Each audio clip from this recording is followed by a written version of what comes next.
Don't shoot. Don't shoot. It's just me, Odie. Once again, giving you a reading from columns that I wrote then, and we're trying to make a comparison between what happened then and what is happening now. So, don't shoot. Well, I didn't get shot then, so maybe I won't be get shot now. Oh, shit. What this deals with is columns that I wrote for the African Times newspaper under the title of Africa Media Watch. And this one was written June 15th. It came out every other week, so June 15th-30, 1998, from 1996 to 1998. In the last issue of the African Times, Media Watch took a quick look at the African presence in our popular media and discovered, unamazingly, a void. We are still basically in a void scape, filled with the news of a tragedy, a natural catastrophe, a war, a coup, or the latest Tarzan release. But these are only glimmers of normality on the horizon. Hard to say exactly what it was that was so disturbing about the commercial that framed the Zulu couple bemoaning the fact that their son had been gone for 4 months. This is on television, just with the commercial. This was the commercial. This is what I'm referring to. A Zulu couple, right? They made it Zulu couple. After thousands of hours of practicing self-defense against the manipulations of the tube, defensive antenna automatically shoot up whenever Hollywood flashes its ethnic raincoat open. Yes, they are Zulu people. The national dress, the distinctive hairstyles, and the language tells us that. An African language on American TV with subtitles. And what seemed to be the exterior of a 19th century kraal. The kraal is like a village circle. Suddenly the drums are blasting and the people in the village are dashing madly about. The son of the bemoaning couple is returning. From the looks of things, he has been off on a rite of passage journey, not totally unknown experience for a young man of his ethnic background. They do it in Australia too. They call it a walkabout. It comes a time when you get out there and find out what's going on, man. Hey, you might hit up against a kangaroo or two, something like that. Coming back to the story. He is welcome for the fruits of his journey, some junk food item, and admonished to return with ketchup the next time out. Big, serious, deep journey. Haven't seen him for a while, but when he comes back and they want to sell whatever they want to sell, they say, "You didn't bring back Kitchi Ketch-up. I solemnly swear that I'm up to no good." This is a cup given to me by my friend Alfred Reeves, who knows where they speak. Somehow, the commercial reminded me of that wildly successful piece of South African apartheid, Dreck. The gods must be crazy. What happens to an entire society when a sloppy white pilot drops a Coca-Cola bottle on their land? I refuse to accept the premise that a Coca-Cola bottle would accomplish what the Dutch Boers tried to do when they made the indigenous people fair game. I'll swear about it. You said that. Maybe that was the disturbing connection. the idea of usurping a vital element of the Zulu man's cultural frame of reference to push French fries and ketchup or whatever, and to be admonished to remember to return with ketchup. Wow. Other places. Please go stand in the corner and chant if you missed it. I will attend the Spring Festival of the World Music next time. I will. Go stand in the corner and admonish yourself for having missed it.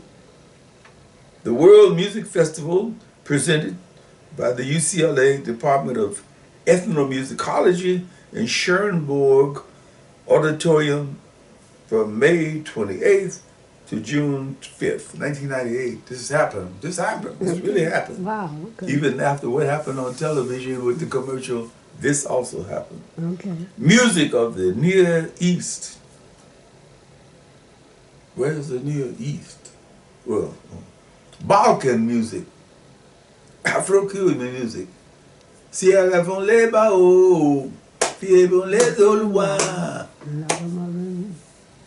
Adupwe, Compañero Francisco Awabella. Music of Japan, Korea. Music and dance of West Africa. Kobla Lezekpo directed. The World Jazz Ensemble, music of China, Mexico, Bali. African American music, gospel, tabla, North Indian drumming. Kobla Lezekpo and his brother Alfred have been influential figures on the academic scene, Carl Arts, since 1995. Oh, where am I? 1975. And could have followed Babatunde Olatunji's path into the recording studio if they had chosen to go that route.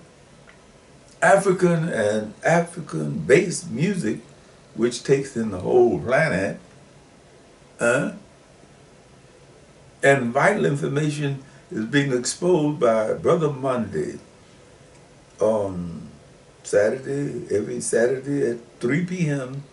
for 2 exhilarating hours on KPFK.